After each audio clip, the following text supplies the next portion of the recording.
আঁকড়ে ধরো, এই কোরআনকে যদি তোমরা পরিবারে, সমাজে, রাষ্ট্রে আঁকড়ে ধরো, তাইলে তোমরা কোনো অবস্থাতেই পথভ্রষ্ট হবে না। আর যদি এই কোরআনকে ছেড়ে দাও, অপমানিত করবেন কে? আওয়াজ দিয়ে বলেন কে? কোরআনকে যদি আমরা ছেড়ে দেই, আল্লাহ পাক দুনিয়াতে অপমানিত করবেন, পরকালে তাদের জন্য কোনো নাজাতের ব্যবস্থা থাকবে।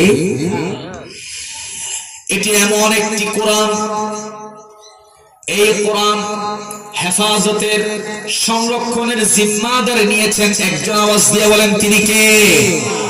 আল্লাহ পাক বলছেন, ইন্না নাহনু নাযালনা যিকরা ওয়া ইন্না লাহু লাহাফিজুন।